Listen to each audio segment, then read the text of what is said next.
ហាមួយនេះម្ចាស់គាត់អត់បាននិយាយឲ្យខ្ញុំធ្វើទេប៉ុន្តែគ្រាន់ថាខ្ញុំដោះមកខ្ញុំឃើញថាវាលងខ្លាំងពេកហើយខ្ញុំដល់ពេលខ្ញុំបាននិយាយមួយម្ចាស់គាត់ថាអត់ស្លងឥឡូវស្ងាត់ដល់ក្រោយបងប្អូនស្ងាត់ហើយមានណាបានម៉ូតូនេះមួយមុតវិហើយម្ចាស់គាត់ថាឲ្យយើងកោះប៉ះទៀតឥឡូវយើងមានតែកោះប៉ះនិយាយទៅពវៀនម៉ូតូគឺយើងកោះប៉ះក៏ជាតិបានយូរដែរសំខាន់កង់ក្រោយគឺបញ្ហាយើងជីទៅវាឆាប់ក្តៅដល់ពេលយើងជីខ្នល់កស៊ូទៀតតែក្តៅហើយហើបអីប៉ុណ្ណាហ្នឹងអញ្ចឹងមិនថាយើងចេះតែសមោគាត់ទៅដឹងថាគាត់ដូរមិនដូរទេណាប៉ុន្តែខ្ញុំសប់ទៅឃើញថាចាប់ហើយកូនជាងខ្ញុំថាជាង10ប៉ុណ្ណាហើយមេជាងខ្ញុំថា10ប៉ុណ្ណាឯងគិតទៅមកប៉ុណ្ណា2010ប៉ុណ្ណាវាបាន20000មកហើយប៉ះហើយក៏ដូរវាណា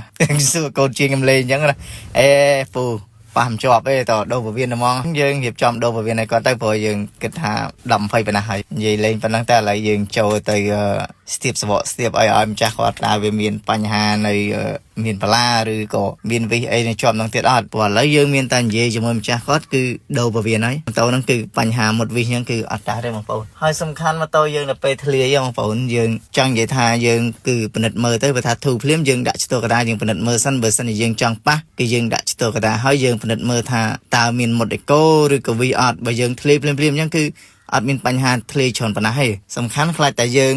ធ្លាយហើយយើងនៅបន្តជិះមកដល់ជាងអាហ្នឹងយើងអត់អាចប៉ះបានទេបើសិនជាមុតអេកូឬក៏មុតវិសអញ្ចឹងគឺពវៀនហ្នឹងវាវិលនៅក្នុងកង់ហ្នឹងពេលដែលយើងជិះគឺវាវិលអញ្ចឹ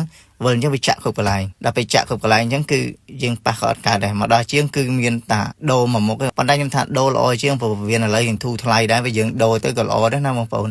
ឥឡូវមានណាយើងមានតែយើងរៀបចំដោះដូរពវៀនជូនគាត់មួយខ្ចៅប្រាំងរបស់គាត់ហ្នឹងដោះក៏មិនចង់ចាញ់ទេបងប្អូនហើយម្ចាស់ម៉ូតូគាត់ក៏មកឆ្ងាយដែរម្ចាស់ម៉ូតូគាត់នោះនៅខាងណាទេមកឆ្ងាយដែរឬគាត់ថាជី10 20គីឡូនោះប៉ុន្តែដល់ពេលមកដល់ធ្លាយនៅចិត្តផ្ទះខ្ញុំដែរវាចូលប្រហែលជាកន្លះគីឡូ1គីឡូមកដល់ផ្ទះខ្ញុំឥឡូវយើងបានរៀបចំដោះកង់ដល់អីទាញផ្លូវទាញអីយកកង់ចេញមកក្រៅហ្មងទៅព្រោះដោយសារម៉ូតូគាត់ហ្នឹងខ្ញុំរួនកង់ទៅក៏មានបញ្ហាវា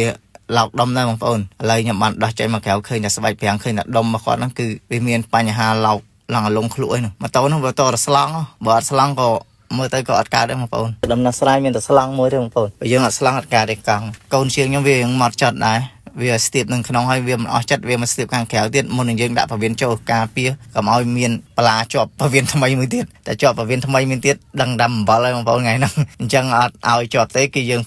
បច្ច័យវាឲ្យមែនតើឥឡូវយើងហិតវល់ហិតអីហើយយើងសប់យើងបញ្ចូលពវៀនបញ្ចូលអីគាត់វិញថ្ងៃនេះទាំងព្រលឹមហ្មងក្តៅចេះហ្មងដោយសារវាថ្ងៃជះមកចំផ្ទះយើងហ្មងណាបងប្អូនគឺជះមកចំផ្ទះខ្ញុំហ្មងយើងគិតទៅម៉ោង7ព្រឹកយើងបែរមុខទៅកើតហ្មងគឺថ្ងៃជះមកហើយជះមកអញ្ចឹងយើងមានណាបើមិនចាំទៅគេបញ្ញាប់ដែរមិនបាច់ចាំចូលក្នុងផ្ទះចូលអីទេលេងនឹងគេថា5ថ្ងៃហ្នឹងហ្មងថាបាច់ញើសតិចឲ្យស្រួលខ្លួនឥឡូវយើងបានដាក់ពវៀនដែរហើយយើងសប់ច្រឡំយើងសប់យើងជន់យើងអីឲ្យចូលមកសកត់យើងមិនបាច់ចាំកោះក៏បានដែរមកតាមសបកប៉ុណ្ណឹងក៏អាចជន់ចូលដែរបើយើងធ្វើម៉ូតូរាល់ថ្ងៃនៅកន្លែងហ្នឹងហើយនេះបញ្ហាមួយនេះម្ចាស់គាត់អត់បាននិយាយឲ្យខ្ញុំធ្វើទេប៉ុន្តែគ្រាន់ថាខ្ញុំដោះមកខ្ញុំឃើញថាវាលងខ្លាំងពេកហើយខ្ញុំដល់ពេលខ្ញុំបាននិយាយមួយម្ចាស់គាត់ថាអត់ស្លងឥឡូវអញ្ចឹងមានតែខ្ញុំរៀបចំទ្របឲ្យគាត់ទៅព្រោះសំខាន់យើងដោះឃើញបើយើងនៅតែដាក់អញ្ចឹងទៅវិញទៀតគឺអត់ល្អទេបើសិនជាយើងទ្រាំទិញទួយក៏ម្ចាស់គាត់អាចជិះទៅវាអាចនឹងវាអត់សូវមានបញ្ហាស្រើដូចមុនទោះមិនបានល្អដូចយើងស្លងក៏គួរសមដែរបងប្អូននិយាយទៅសំខាន់បើគាត់ចូលមកធ្វើផ្ទះយើងហើយបើយើងដោះឲ្យឃើញបញ្ហាដែលយើងអាចត្រូវកែច្នៃបាន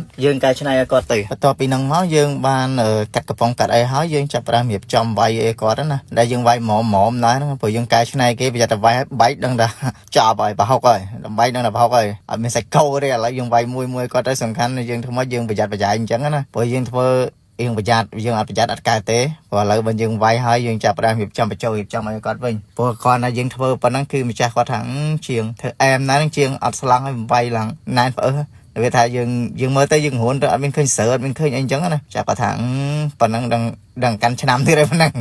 ម្ចាស់គាត់រៀងស្ទើរលុយដែរអញ្ចឹងគាត់ថាឲ្យយើងសេរីឲ្យគាត់រៀបចំធ្វើម៉េចឲ្យវាមកល្មមអញ្ចឹងណាតែខ្ញុំរៀបចំប៉ុណ្ណេះមកមិនល្មមទេប៉ុណ្ណេះជីរាប់ខែឲ្យយើងធ្លាប់ពីណែនអញ្ចឹងណាបងប្អូនហ្នឹងហើយវីដេអូហ្នឹងក៏មានតែប៉ុណ្ណឹងដែរបងប្អូន